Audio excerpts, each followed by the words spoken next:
तो झारखंड को लेकर जो आंकड़े हैं, क्योंकि झारखंड में इसी साल विधानसभा चुनाव होना है, ज्यादा वक्त बचा नहीं है और इसी बीच हलचल काफी बढ़ चुकी है। तो झारखंड में इस बार बीजेपी या फिर इंडिया गठबंधन, कौन यहां पर किस पर भारी नजर आ रहा है, लेकिन झारखंड में काफी हलचल बढ़ चुकी है और झारखंड में यहां पर एक बार फिर से हेमंत सोरेन मुख्यमंत्री बने हैं। साथ ही अगर बात की जाए तो फ्लोर टेस्ट में उन्होंने यहां पर बहुमत साबित भी किया है और इसके बाद मंत्रिमंडल विस्तार भी हुआ, साथ ही मंत्रिमंडल में विभागों का बंटवारा भी हो गया है। यानी झारखंड में एक दिन में काफी हलचल हुई है और चंपई सोरेन को यहां पर जल संसाधन मंत्रालय यहां पर मिला है। वही अगर बात की जाए तो विभागों में यहां पर बात की जाए तो काफी हलचल रही। कुल 11 मंत्री यहां पर मंत्रिमंडल में शामिल हुए और यहां पर हेमंत सोरेन एक बार फिर से मुख्यमंत्री बन गए। तो दीपिका पांडे को यहां पर कृषि विभाग समेत 11 नए मंत्री बनाए गए हैं। तो इस बार क्या कुछ आंकड़ा बन सकता है और हेमंत सोरेन की गिरफ्तारी के बाद क्या सिंपैथी वोट उनके पक्ष में जाएंगे, क्योंकि लोकसभा चुनाव के नतीजे भी चौंकाने वाले रहे हैं।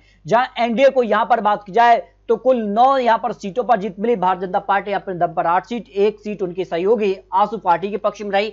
वही इंडिया गठबंधन भी इस बार सीधे तौर पर बात की जाए तो कांग्रेस को 2 सीटें मिली, 1 सीट का फायदा हुआ। जेएमएम को 3 सीटें मिली, 2 सीटों का फायदा हुआ। कुल मिलाकर 5 सीटें मिली, यानी 2 सीटें पहले थी लेकिन इस बार 3 सीटों का फायदा मिला है। तो विधानसभा चुनाव में इसका कितना फायदा उनको मिल सकता है, इसको लेकर कुछ महत्वपूर्ण आंकड़े सामने आ रहे हैं। अगर बात की जाए तो लोकसभा के लिए कुल 14 लोकसभा सीटें यहां से आती हैं और 14 सीटों में से 8 सीट पर भारतीय जनता पार्टी ने जीत हासिल की है, 1 सीट आसू पार्टी के पक्ष में भी रही है। अगर बात की जाए तो यहां पर आसू पार्टी ने ग्रेडे में यहां पर जीत हासिल की है। बाकी अगर बात की जाए जेएमएम ने यहां पर राजमहल में जीत हासिल की है, यहां पर दुमका में भी जेएमएम को जीत मिली है। इसके अलावा अगर बात की जाए सिंहभूम में यहां पर जेएमएम, बाकी अगर बात की जाए तो यहां पर कुंती की कांग्रेस को जीत मिली है लोकसभा क्षेत्र में। वहीं अगर बात की जाए लोहरदगा में यहां पर कांग्रेस को जीत मिली है। बाकी भारतीय जनता पार्टी ने यहां पर 8 लोकसभा सीटों पर जीत हासिल की है। तो इस बार काफी हलचल रही है और कौन किस पर भारी हो सकता है, इसको लेकर महत्वपूर्ण आंकड़े सामने आ रहे हैं। अगर बात की जाए तो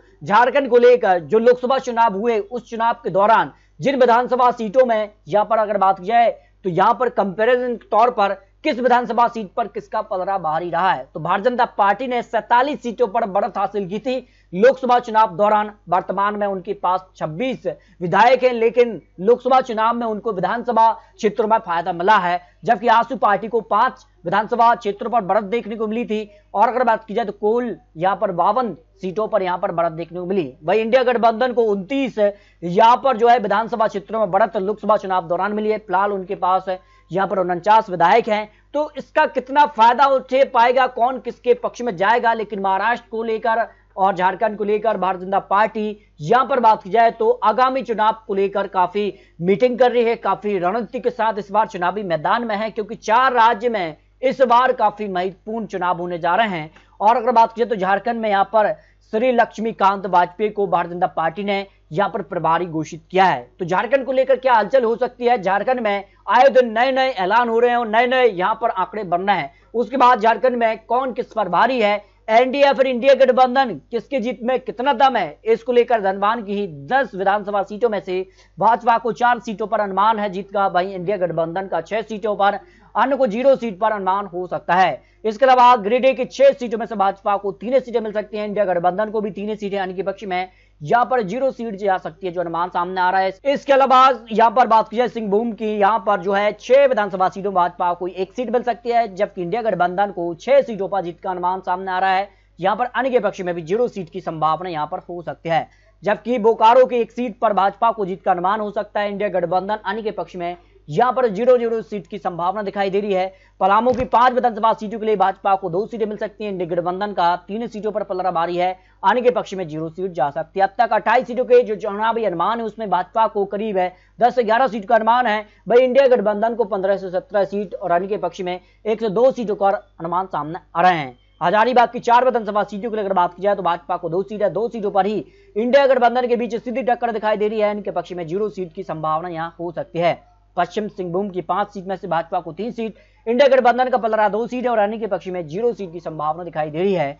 अगर बात किया देवगढ़ की 1 सीट पर तो भाजपा को यहां पर 0 सीट, जबकि इंडिया गठबंधन को 1 सीट पर जीत का अनुमान हो सकता है, इनके पक्ष में यहां पर भी 0 सीट की संभावना यहां दिखाई दे रही है। गढ़वा की 1 सीट की अगर बात किया तो यहां पर भी इंडिया गठबंधन का पलड़ा भारी हो सकता है। भारतीय जनता पार्टी अन्य के पक्ष में यहाँ पर 0 सीट की संभावना है, जो आंकड़े निकलकर सामने आ रहे हैं। इसके अगर बात किया दुमका की 5 सीटों में से भाजपा को 2 सीटें और इंडिया गठबंधन को 3 सीटों पर जीत का अनुमान हो सकता है। आपको बता दें कि दुमका लोकसभा क्षेत्र पर भी इंडिया गठबंधन का पलड़ा भारी रहा था, उस कारण से सीधे तौर पर विधानसभा चुनाव में भी उनको फायदा मिल सकता है, अन्य के पक्ष में 0 सीट जा सकती है।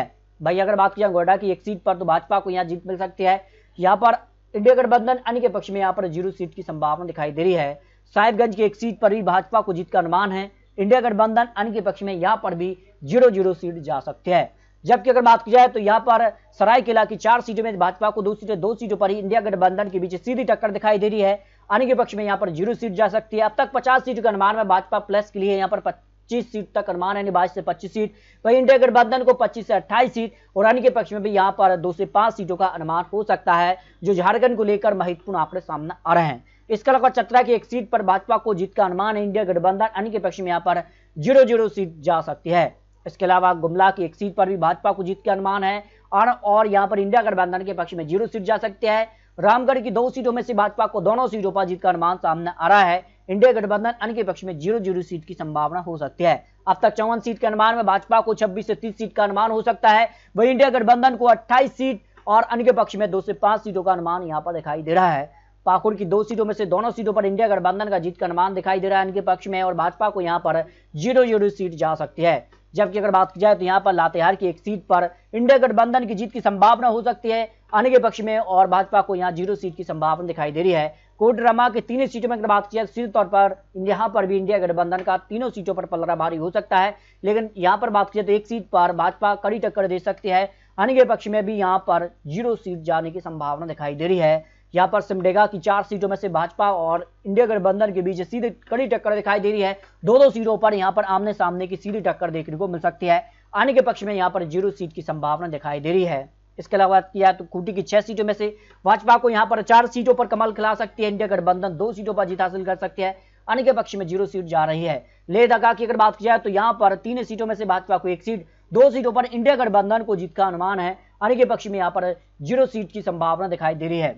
जबकि अगर बात की जाए रांची की 7 सीटों में से तो भाजपा को यहाँ पर 3 सीटें, इंडिया गठबंधन को 4 सीटों पर पलड़ा भारी हो सकता है, अन्य के पक्ष में यहाँ पर 0-0 सीट की संभावना यहाँ पर दिखाई दे रही है। यानी सीधे तौर पर अब बात की जाए सभी यहाँ पर 81 सीटों का महत्वपूर्ण आंकड़ा जो बन सकता है, जो विश्लेषण लोकसभा चुनाव के तर्ज के आधार पर आंकड़े निकाले जा रहे हैं।